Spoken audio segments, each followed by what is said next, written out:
कौन है ये लोग?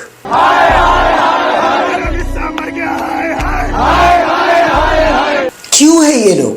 चारों ने ये तो कह दिया कि भारत हमारी माता है, पर ये बाप ढूंढ रहे हैं। अब ये बाप ढूंढ रहे हैं। किस लिए है ये लोग? पहले तो इतने कभी झगड़े नहीं हुए। जब एक टाइम पे एक मुस्लिम था यहाँ पे प्राइम मिनिस्टर, तब तो यहाँ पे लड़ाई दंगे नहीं होते थे। नफरत में अंधे होकर अगर इन्होंने अपना दिमाग ना बेच खाया हो तो इनको उन कुछ सवालों पर ध्यान देना चाहिए जो पूछे तो जाते हैं, बट जवाब के नाम पर अक्सर इनके पास मिलता है नील बट्टे सन्नाटा। बीजेपी में कुछ भी अच्छा नहीं है, बहुत गलत पार्टी है, ठीक है।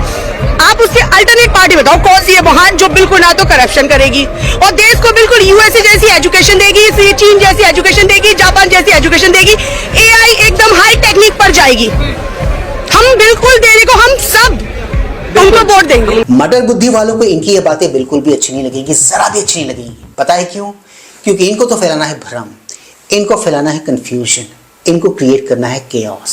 20 दिनों से जंतर मंतर पर भूख हड़ताल पर बैठे सोनम वांगचुक जी को आज सुबह दिल्ली पुलिस जबरन उठाकर अस्पताल ले गई। सरकार सोनम वांगचुक जी से प्रेम पूर्वक अनशन खत्म करने का निवेदन भी कर सकती थी। पहले सरकारें ऐसा करती थी। आज जो सोनम सर के साथ हुआ ना, ठीक नहीं हुआ। चलिए, I am glad that he is okay. उनकी वाइफ उनके साथ है, वो अभी भी he is strong, he is alert. पिछले कई दिनों से उनके साथ और उनके साथ खड़े हजारों लोगों को देख रही हूँ, और जो भी हो रहा है ना उनके साथ, वो लोग बिल्कुल शांत, रिस्पेक्टफुल और अहिंसक तरीके से अपनी बात सामने रख रहे हैं। प्रमोट करने आई हूँ, उनके हक में उनके लिए लड़ने आई हूँ। शादी की जरूरत है जैसे आमिर जी के लिए, बस एक सोनम चाहिए तरक्की के लिए।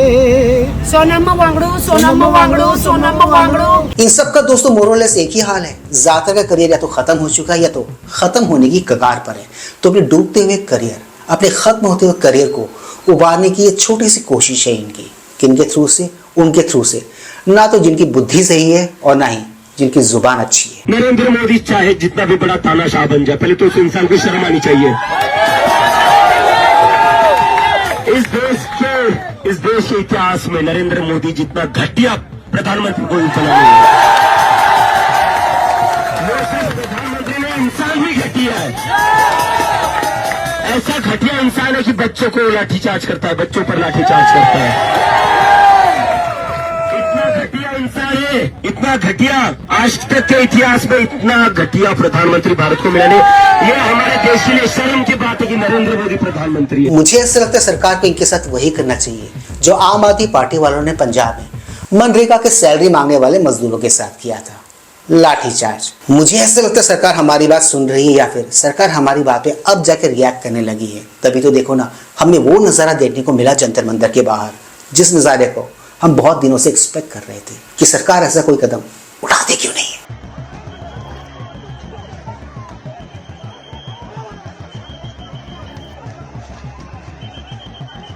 शुक्र मनाओ कि अपनी जहरीली जुबान के लिए नहीं, अराजकता फैलाने की कोशिश के लिए दिल्ली पुलिस ने आप पर लाठियां भांजी।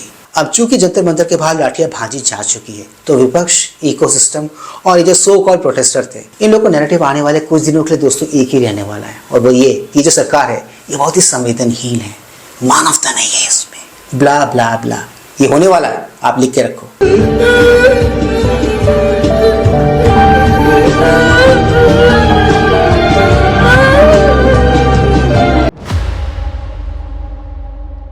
Please like, share, subscribe and high pi YouTube channel, ताकि हम ऐसे कंटेंट्स बनाते रहें और हमारा ये कंटेंट ज्यादा से ज्यादा लोगों तक पहुंचे। तो दोस्तों ज्यादा वक्त न गवाते हुए let's go back to the topic then. NEET paper leak और धर्मेंद्र प्रधान जी का इस्तीफा सिर्फ और सिर्फ एक कवर था।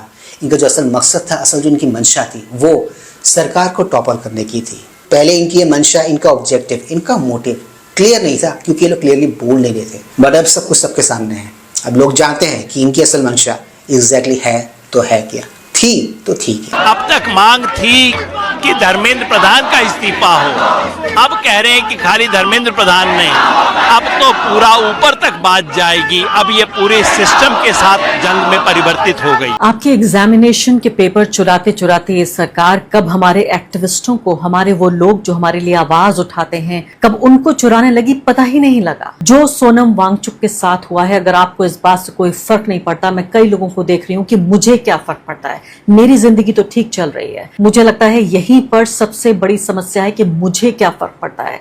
मैं आपको बताना चाहती हूँ आपको फर्क क्या पड़ता है। एक लोकतंत्र में सबसे बड़ी चीज होती है आदमी के वोट करने का अधिकार। आज ये सरकार इतनी अहंकारी हो चुकी है, इस कदर अहंकारी हो चुकी है कि दिन दहाड़े उसने सोनम वांगचुक को, जिनके पीछे करोड़ों लोगों का सपोर्ट है, उनको किस तरह से चुरा लिया। सफेद चादर में ढककर वो लोकतंत्र के काले दाग छिपाने की जो कोशिश है, आप माफ कीजिएगा मैं जो शब्द का इस्तेमाल करने जा रही हूँ, मुझे लगता है पूरे तरीके से इस सफेद चादर में जिसमें वांगचुक को ले जाया गया है अस्पताल, ये सीधे तौर पर लोकतंत्र की लाश का कफन जैसा लग रहा है। जितनी बकवास इन दोनों ने मिलकर जंतर मंतर आंदोलन के दौरान करी, क्या इसी किस्म की बातें इन लोगों के मुख से हम लोगों ने इन इंसिडेंट्स पर भी देखा था? The answer is no, none.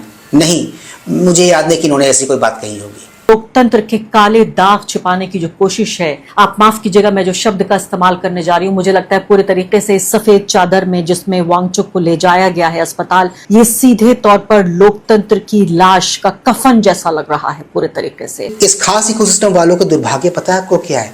जब ये लोग मुंह खोलते हैं ना, तब ये लोग एक्सपोज हो जाते हैं। अच्छी बात यह है दोस्तों कि इन लोगों की जो कंबाइंड मंशा है ना, वो अब देश के सामने है। देश अच्छे से जानता है कि ये लोग चाहते क्या है, इनके दिल में क्या है, इनके मन में क्या है। टू बी ऑनेस्ट, इन लोगों को बहुत ही सिंपल सा फॉर्मूला है, सिंपल सा फंडा है। अगर वोट के जरिए ईमानदारी से इनकी सरकार नहीं बन रही है, तो टॉपल करके लूट के सरकार बना लो। जी हाँ, यही तो ये लोग चाहते हैं। आज तक हम धर्मेंद्र प्रधान का इस्तीफा मांग रहे थे। बोलने दे, तकलीफ हुआ है बेचारे को। बोल। अब हम नरेंद्र मोदी का इस्तीफा मांगेंगे। ये मुंह और मसूर की दाल, अपनी औकात से कुछ ज्यादा नहीं बोल गया ये आदमी।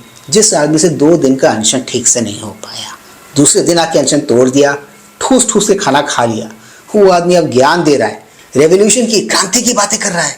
सुनने में ही कितना हास्यास्पद लगता है। अब ये 2 दिन जो इन भाई ने अनशन किया, उसने वाकई में अनशन किया या फिर टॉयलेट पर बैठकर समोसे ठूस रहे थे, उसका तो पता नहीं, उस पर मैं कमेंट नहीं करूंगा। बट हाँ, अटकलें हैं कि भाई ऐसा जरूर कर रहे थे, क्योंकि ऐसे ही करके ये शायद ये 2 दिन निकाल पाए। चलो का दूसरा दिन है और मुझे पता चल, अब मुझे समझ आ रहा है कितना मुश्किल होता है। मुझे समझ नहीं आ रहा सोनम सर हो यहाँ पर या जितने भी स्टूडेंट्स बैठे हुए हैं, ये लोग इतने दिनों से अनशन कैसे कर रहे। मेरी तो दूसरे दिन बस हवा निकल गई। छात्रों को यूज करके सत्ता को टॉपल करना, ये प्लेबुक बहुत ही पुराना है। ये हमने कई जगह होते हुए ऑलरेडी देख लिया है। भारत में भी कुछ गधों को लगा कि शायद वो ऐसा करवा लेंगे, इसको रेप्लिकेट करवा लेंगे। बट उन गधों को एक बात पता नहीं कि ये भारत है, यहाँ ये सब कुछ नहीं चलता, यहाँ पर ये सब कुछ नहीं होता। तो अब इसके पीछे कौन है, क्यों है, किस लिए है, कौन कौन इसमें शामिल है, ये मुझे आपको बताने की ज़रूरत नहीं है। अगर आप समझदार हो तो थोड़ी सी रिसर्च कर लो, थोड़ी सी स्टडी कर लो, आपको क्लियर और फेयर आइडिया हो जाएगा कि कौन कौन इसके पीछे हैं, किनको ये सब करने से फ़ायदा है और किसको इसका बेनिफिट मिल रहा है या मिलेगा। तो मित्रों, आज के इस वीडियो में सिर्फ इतना ही। मैं मिलूंगा आप सबके साथ अपने अगले वीडियो में। Anyways, do not forget to like, share, subscribe YouTube channel. इससे हमें शक्ति मिलती है, इससे हमें ताकत मिलती है और इससे हमें मोटिवेशन मिलती है। कीप स्माइलिंग दोस्तों।